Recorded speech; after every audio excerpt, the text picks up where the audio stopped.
Welcome to the Integral Chat. Kevin Stevens, aka Stevo, the Madman. Yes. Some of our older viewers might think, who is this guy? What's his job? What does he do day to day? Now, I was trying to think about how you would describe yourself, because you're not a YouTuber. It's Snapchat is your medium. So what would you say, like a Snapchat vlogger? I couldn't really Digital storyteller. Digital storyteller, that sounds a lot better. Yeah, exactly. I had to find it. It took me years to get there, B. Like, influencer, this guy, that, or whatever. Digital story. I tell stories digitally, usually about me, but the branches off of me and my family, my friends, whoever's around me at the time, really. But over the years, over the last sort of 2 years since the internet space has changed, I've changed in my content, because where before I was the guy that come from the van. So a little backstory, I was working in my van, filming on my Snapchat, and it just grew and grew and grew until it became my job, you know what I mean? And now there's brand deals, whatnot. But from going from being the normal geezer, that's what my tagline was, to sort of being in the public eye, I had to change, man. No one really wanted to see me peeing on Uncle Tel's jacket anymore and things like that when it annoys me. So yeah, they were trying to cancel me every minute. So I've had to sort of figure out my lane again, which is that's why we've got this Snap show now, where it's still a little bit raw. It's on the edge, but it's not as raw as it used to be. And we can sort of control the viewing now, man. But yeah, digital storyteller. Not many people would know that you played football, and that's what you did as a young man. You were a trainee at Leyton Orient, and you went various clubs after that, mostly non-league. Yeah. How do you look back at your early days as a footballer? Well, it's crazy, because my early days, if we talk early days, I was 16. I got into the first team at 16, which it was a great thing, man. It was great. I had no fear, because I'd left QPR, and at QPR, we had such a good youth team. We come second in the Academy League, but that was only second to a Nottingham Forest team with Jermaine Jenas, Andy Reid, Craig Westcott, Andrew Dawson, like sick Forest team. So the QPR team we had was very, very good. And what happened was Jerry Francis, Chris Gieler, they ended up giving loads of money to the youth team and give them all pros. And by the time it got to my age, which we had a decent age group, as I say, all the money was gone. So it affected my confidence at that stage, because it was nothing to do with ability, it was just money. They couldn't afford to give us any money. So me and a guy called Marcus Bean, who ended up having a great career, Beanie did, he got offered the same contract as me. He was like, you can stay and do the college and train, but we can't give you the money. And it was like, my dad went through the roof. He was like, you kidding me? This guy's captain, da-da-da-da-da. Anyway, cut a long story short, I went to Leyton Orient, defeated really. And just within the first year, I just built my confidence up and moved up the age groups and got back to how I was schoolboys when I was at England schoolboys and whatnot. And for 3 years from 16 to sort of 19, it was unbelievable playing in and at the first team. Dean Smith, Villa captain, Villa manager, he was my skipper, Smudge. So I learned a lot from Smudge. But yeah, in the end, the truth is, that I got ahead of myself. I thought I'd made it. The summer they told me to go and work on my game, because I was going to be the first choice right back. I went Iron Napa. And it was mad. So yeah, so my early days, it was fun and enjoyable. But the last sort of 2 years, when I was going on loan to Billericay and things like that, it was horrible. And just that petered into my non-league, and I sort of took that mentality of thinking I should have been, even though I shouldn't have been, because my mentality wasn't right. If I'm not, as an adult now, I know what I should have done right. I had 24 hours from when you leave training. You got 24 hours to practice. You know what I mean? You could stay there and stay at the club. You could say, my friend Colin Kazim, he's at Derby County now, and he's got the keys to the training ground because he stays behind. So it can be done. It can be done if you really want to do it. You can be done. So I tell all the kids now, all my mistakes from then, I tell them now. But yeah, man, the early days at Leyton Orient, the first couple of years was great. Then it become a bit sour for me, man. So unfortunately. When you talk about your mentality then, what could have been different? Was it the fact that there was no one mentoring you there at the club, or were your family unable to get through to you, or did they not even try? My dad, if I wish I listened to my dad, an early story of my mentality and what was my problem. And what's the opposite now? Now I listen. I take so much advice. I remember my dad, and you remember what I said, the reason why I left QPR? Listen to this. I got offered a contract by every London team, right? Every London team. I went up to Aston Villa, I went everywhere, right? Because my best friend, and I'm still best friends with him now, which I hold that as like, well, at least I made my decisions for a guy I'm still best friends with. But because he was at QPR, I went QPR. Now, my dad always said to me, go to Tottenham. It was round the corner from me. I had friends there as well that went to my school and played for the county, but I just wanted to be with Watley, my best friend. And Tottenham ended up having the money to give 11 YTSs out because they could afford to make their mistakes, give boys a chance. QPR couldn't, you know what I mean? So again, man, like, I wish I'd listened to my dad right then, which now I listen to him, even though he chats rubbish now. But nah, so yeah, the mentality thing there was, I always thought I was right, because from 11 years old, I was the man. I was the quickest, the strongest. No one could tell me nothing. And it ain't until the field starts leveling out, that's when you need to start using your brain a bit more and using the tricks that you've learned. And I didn't. I was just still trying to think I was just, oh, I'm quick, I'm strong, I'm tough, I'm funny, whatever it was. I was always, when the truth was, that was just all the front, you know what I mean? So the mentality, I was weak. The manager could tell me. I had Martin Ling, was my manager at the time. He ended up getting them promoted and done all right, Lingy. But if he told me I couldn't pass the ball, which I knew I could, like, I knew I could. At QPR, that was my thing. Like, the manager used to say, I wish I played that front with you.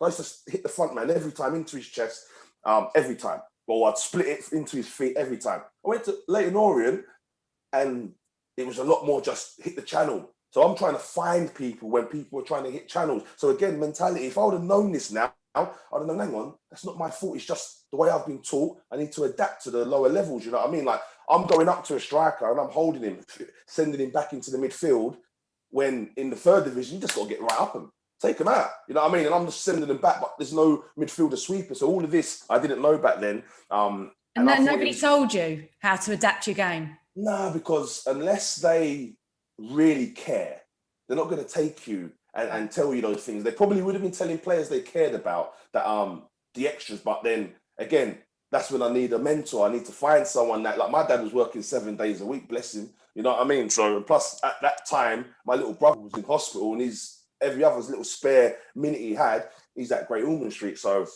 I can't blame no one for that, man. And again, it's only listening to podcasts now and listening to things like this that you can say, oh, okay, like, oh, that's where I went wrong, or, oh, I went through that as well. So it's not a problem, but yeah, I know exactly what I did wrong and what I could have done right. But the truth is, I probably would have, if I'm honest with myself, as much as I said I'd be England's right back and all of this, I probably, Championship might have been my level, might have just scraped it. And then if you think about that, I would have got to 35, I still had to have got a job or something, man. So my life's perfect as it is. What it's supposed to be. What it's supposed to be. England don't need another right back anyway. I know, innit? Like, I was like Micah Richards. That's, if I could say who I played like, I was just pure power, pace, read the game. I was like Micah Richards, and I speak to Micah now, and I tell him that all the time. I'm like, man, I played like you, man. You're about 8 years old. I'm like, all right, calm down, mate. You know what I mean? So with the, when you talk about sort of mental attitude, what do you say to kids now? And are there just some kids that you can't get through to because they do think they know it all? Yep, you get them kids, not just kids, humans. Imagine you get to like my age, and people still ain't listening. You know what I mean? Still don't want to take any advice. But young kids now, what I say to them is, don't take things personal. I used to take everything personal, man. Like, you give away a ball, manager says, I'm like, that's me for the game. Really? I was done. Oh my God. I was so mentally weak growing up. And it's weird because no one would ever have thought it. They thought I was so loud and all of this. Yeah. So mentally weak growing up, man. But I'd say to the kids now, don't take it personal. Use all the minutes, all the hours you've got in a day to practice, because the career is only like 10 years if you're lucky. 10 years to go away and say, you know what, I'm not going to go out that Friday. I'm not going to go out that, because don't forget, then Henry, I'm sorry to drop names, but these are my friends, and that. So Henry Lansbury, always remember him, he'd give his all through the season, and as soon as the season would end, you wouldn't see him for, like, he'd be gone. This country, Portugal, hey, give it, like, and I'm like, but he'd get back, he'd do his work. And I was like, that's perfect. And that's why you're in a 1.4 million mansion. That's why you've had a 12-year career. Like, I can see the benefits of that. And I can see the friends that didn't, that just sacked it off, drunk, come back 4 or 5 pounds overweight. You know what I mean? So, yeah, man, just focus, use the time you have, man. Because as I say, you do not want to be, I was like 27, regretting every choice I had made. It was the worst feeling. And that's why I'm so grateful that I've been given this chance now. And I will never, ever let this go now. You know what I mean? So yeah, just be patient. Don't take things to heart. And it's underrated, but Kante is showing that being a nice person in football, because most people are selfish in football. You know what I mean? They're out for themselves. Even though it's a team game, no one can tell it's not individual. You know what I mean? So Kante, being a nice person, it helps and it gives you the nods. Well, who's the one now that's playing? Saka. Yeah. Sancho. That's purely because he's a good kid. Around, you know what I mean? I'm not saying Jaden's a lovely kid, a misunderstood kid. Like, you know what I mean? He's just a pure baller and he doesn't need to do anything else. So almost like Mayweather, you know what I mean? One of them ones. But unfortunately, we're in a sport where they pretend it's a team game and all of this. But Saka, yeah, again, being nice with ability goes a long way as well, you know what I mean? So yeah, man, I just say all these things to the youths, tell them where I went wrong, so they don't go wrong. But even then you might, because football still is about luck as well. People getting injured at the right time, you not picking up an injury. So what can you do, man? Dean Holdsworth took you from Redbridge to Newport County in 2008, but you had a bit of a weird experience, a very unpleasant experience there, involving your own fans. Can you tell me about that? It's a shame. It was a shame because they were so passionate, the Newport fans, the Welsh fans, right? And when we were playing well, it's incredible.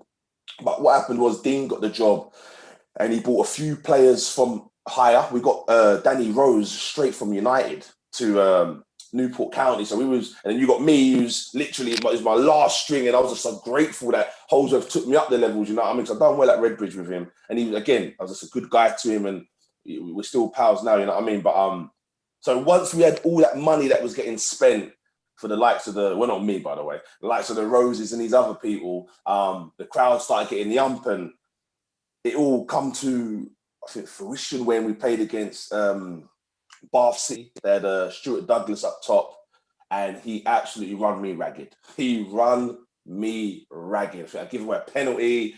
He scored a hat-trick, yeah? But in the midst of that, because he's doing so well and we're doing so bad, they were all shouting abuse to him, man. And I'd heard it before in previous games, but to add on to my bad game and their other number 9 giving me elbows all game. So this is racial abuse. Let's make racial abuse, singing Bob Marley's and all of this and monkey noises and all of this, right?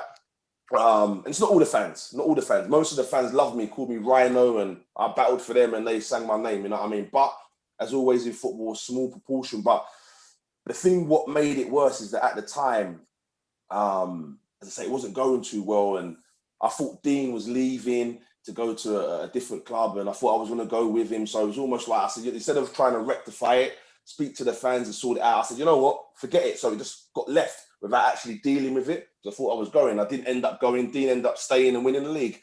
Cheers, Dean.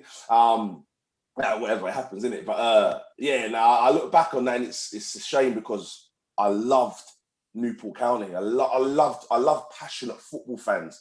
But as always, like you've seen with the Black Lives Matter movement and all of that what's been going on, there's always idiots that will spoil it, you know what I mean? So that was what it was. A few idiots spoiled it for me at Newport County, but I still love the club. I still love the people, the chairman. Like, honestly, that it was a good club, man. I'm happy that they're doing well now, to be fair to them. I see this is 10 years ago, maybe a bit more longer, than that. Probably longer, yeah. Bit longer than that, maybe 15. So we're still having these issues today. Yeah. Now, a lot of people would say, oh, it's not as bad as it used to be, but usually they're those kinds of people who don't have to deal with it day to day. They don't see it because it doesn't happen to them. Yeah. Now, what would you say to that? Because is it still as bad? Has the situation improved? Is it something that your kids have to deal with, or is the world a better place, as it were? Right. So here's my thing. I would be lying if I said it hadn't improved. I'm not one of them people that says, "Oh, it's definitely improved." B, because I used to walk down the road and get stones thrown at me in Enfield in the 90s. That was when it was bad, and they didn't care what they said, and the people around them didn't care. What we have now is you will get called out. If you're racist, you will get called out, right? So what it's done is let's made the racists hide. They're still there. They're still there. And then every now and then they will pop out. So it's 100% better, but it's still there. So even a little bit of racism is more than enough. That's the problem we have. So yeah, it's not as bad, but a little bit is still more than enough. You know what I mean? So, and then you have the thing with the going on your knees and all these things that we do. And it's like, if we really wanted to make change in meaning UEFA, FIFA and all of this, when fans do what they do when we go away with the England team and organizations are as racist as they are, you would put bigger fines, or I'd kick them out of football, like literally make a point that no other club or no other fan would even think of doing it. But the whole booing of the knees and that, people have their own opinion. Like I know deeper, the Black Lives Matter movement, what's been going on, the organization, where money's been going and things like that. So if people are booing at the organization, I'm not mad at that. But if you're booing at a player that wants to like make racism more known, and then that's bad, you know what I mean? But the actual organization, maybe we have to come away from the organization and just say we're fighting racism. You know what I mean? It has improved, but as I say, these people that used to be out like shouting names, I almost think that they've gone behind the scenes and they're plotting in the system more than just being blatantly racist, you know what I mean? So there's still that to deal with, you know what I mean? Still the fact that Raheem can buy his mama house and Foden can buy his mama house, and it's two different headlines, you know what I mean? Them sort of things is the issue. But as far as walking down the road and someone saying you're this, that's stopped, because you know that the world ain't having that no more. The world used to have it in the 90s, early 2000s. We're not having it no more as a world, which is better. You know what I mean? A lot better. So yeah, it's improved, but there's still so much improvement to be done. You know what I mean?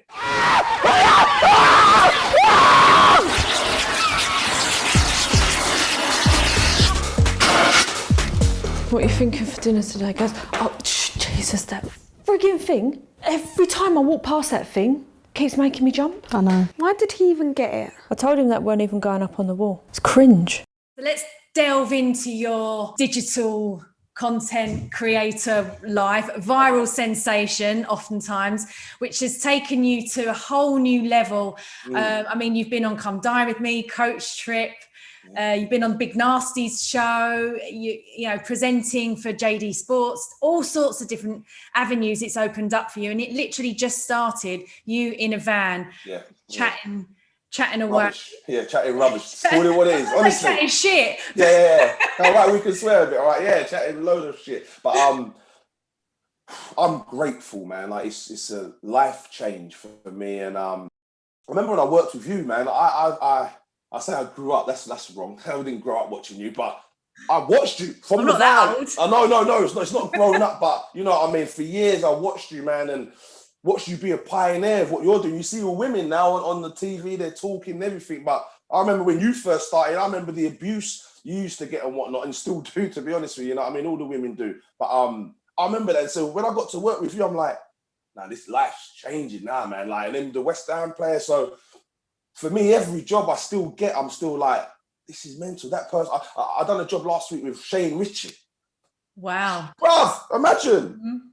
Definitely growing up watching him, you know what I mean? So yeah, like I slap myself every day and just like thank the heavens, thank my Spartans, my supporters, man, because for the first couple of years when I wasn't getting paid, remember this industry that I'm in now wasn't there before. You couldn't, like, I'm doing a campaign for Disney at the moment, Loki. Like, that wasn't even possible before. It wasn't possible. streaming sites wasn't even there for it to be possible. You know what I mean? So every day I'm so happy because just like yourself, I believe that I was a bit of an innovator in this IG, not the YouTube world, but the IG, the Snapchat world, finding avenues to earn money from it. I believe that I was a bit of an innovator, and usually when you're an innovator, you usually don't get to have a piece of the pie.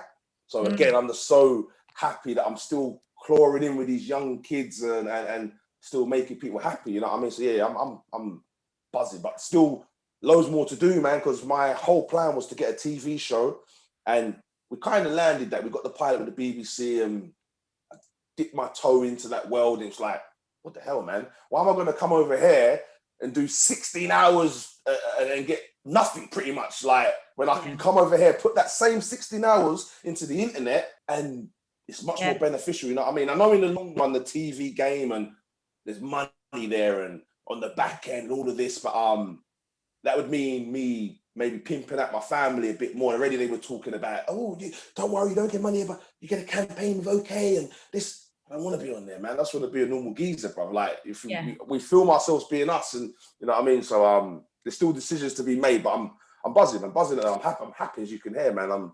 It's a great life for me and the family, and I'm grateful, man.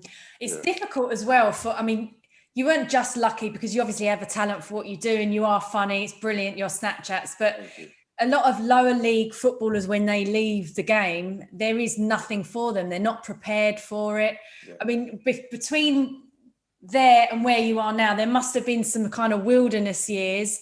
Mad. I don't know if that affected you mentally, because massive. The clubs don't often worry about what happens once you're done. I rang Leyton Orient or whatever, tweet, I don't know what I did, but I wanted to get my debut video. There was one day I was so sad and I just wanted to watch my debut, and I messaged them and they just ignored me, and then a few years later, I've obviously got 1 million followers, whatever, and all of a sudden I'm a Leyton Orient legend. They want me to play in their games and push their, you know what I mean? So, but understanding that that's the world and you're not shit until you're shit, it helps, you know what I mean? The layer cake, I watch the layer cake and I listen to that. You take some shit, you climb up the ladder, you take more shit, you climb up, take a little bit more shit until you're so far up the ladder, you don't even know what shit looks like, you know what I mean? So, trust me, but I'm still on the ladder. I'm still taking shit, man, and I'm okay with it because I understand there's levels, you know what I mean? So, yeah, man, the wilderness years after football, don't forget, after football, I done music and I thought I was going to make it as a producer, and it all, I did, so to speak. I produced for Skepta, I produced Big Nasty's albums. I was on Channel 4, MTV, but there was no money in it at the time. It was grime. There was no money at all.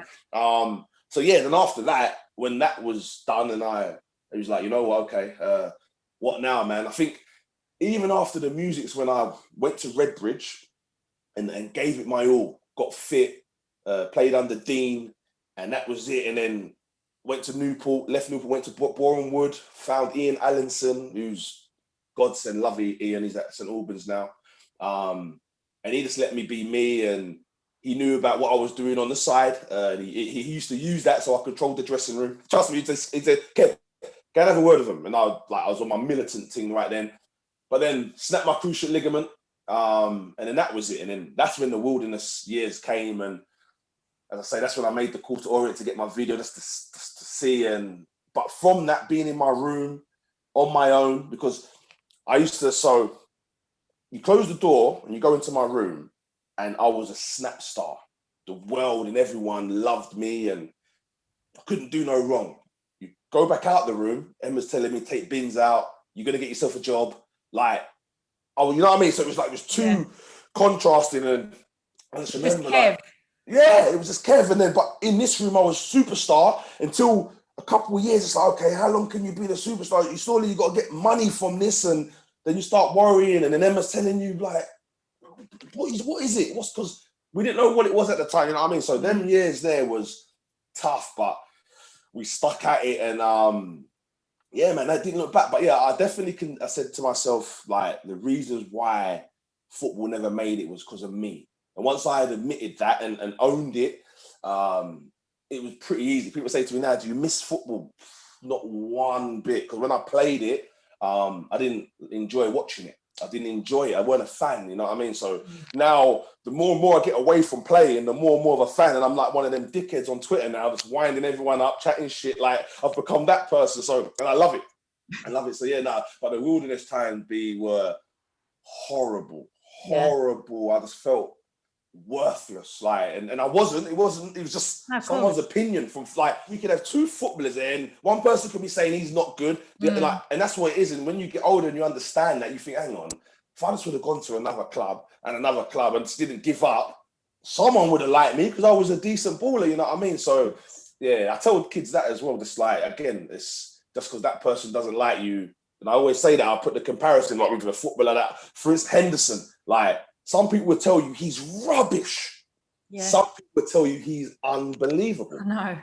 Who's right and who's wrong? You know what I mean? So yeah, it's that. And once I found that as I say, that it was me in my head, and it was, after that it was easy, to be honest with you, because I'm just always honest with myself now, and even to a point where it's like, all right, you've done rubbish, you're probably not going to get a call back from them. You know what I mean? So yeah, it is what it is. Speaking about what comes with what you do and what I do, obviously, is the trolling and the abuse that you've spoken about. And you've teamed up with Youpay to help create a safer space, which is so important for everybody, not just for people in the public. Everyone, mate. Everyone. But can you tell us a little bit about that and what's behind all that? So Youpay is an app. Now there's many benefits from it that benefit me and benefit everyone, but the two benefits that I took from it or take from it, one is the accountability that trolls will have, because you can still get trolled. Someone can still call you a name on it, but then we know exactly who you are because you have to use your identity. You know what I mean? It's authenticated, and it's done through an app or a thing called Youpay, which a lot of businesses, a lot of things use, and we don't get to see your identity, by the way, but it's there, and if the police need to see it or authorities, it can be held. So that's one side of it. Main focus is safe haven for the kids, for all humans really, and for content creators to get what they deserve. If you're a plumber and you've got 500 followers, but you want to set it up that people can donate for you when you're showing them how to bleed a radiator, you know what I mean? The people can donate. You don't need to get 1,000 or have 1 million. That's, I don't know, the 500 people watching you could all put 50p in and you make yourself 200 quid. Just like that. I mean, I've had friends on there making like only 130 quid a month, but there's only 3,000 people on the bloody the app. You know what I mean? So, and that's just from people liking, say, you know what, that's a good bit of content. Let me donate. You know what I mean? So it's just it's an app that, however, if you're smart, you can use it to gain, man. You don't have to have millions of followers or have a blue tick. It's just done by the quality of you, whether it be, as I say, you're a nice human or wicked content. You know what I mean? So nice idea. I like that. We'll see. And just finally, West Ham. West Ham United. Good season last year, man. It's got to be said. I just hope that we can continue that on, because it's going to be tough with having, European games and stuff. I hope we can cope with that. I hope we get the squad depth. That's the only thing that worries me. I didn't want to go into the Champions League, It would have looked, again, just like on Instagram and all these things, like, it would have looked great. We're in the Champions League. But the truth is, we'd have to spend more money. We'd have to bring players on higher wages. Those higher wages would affect the people that ain't on the good wages. You might get an Antonio saying he wants more. Like it would have done more damage than good. But where we finish now, let's see if we can cope with extra European games.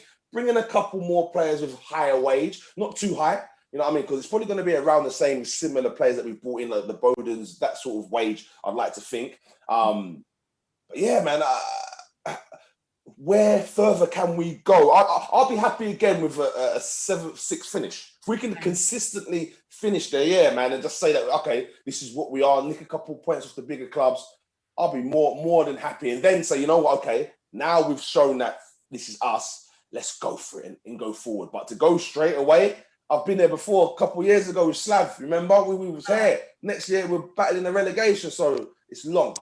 Yeah, I'm happy with how we're doing and happy with Declan, happy with the players that we've got, Suchek, Kufau. Oh, mate, I want to get some more of them checks. The number 10 check. Bring the whole check team to West Ham. I don't mind that. I'm happy to do that. You know what I mean? So yeah, all good though, man. But I can't wait for the stadium to be open, man. And we go down there and catch a game like proper, no restrictions. I don't know when that's going to happen, but I'm looking forward to that. It will be nice. It will be nice. Well, Kev, thank you so much for talking to us on the Integral Chat. It's been absolutely brilliant. I've loved every minute of it. Thank you.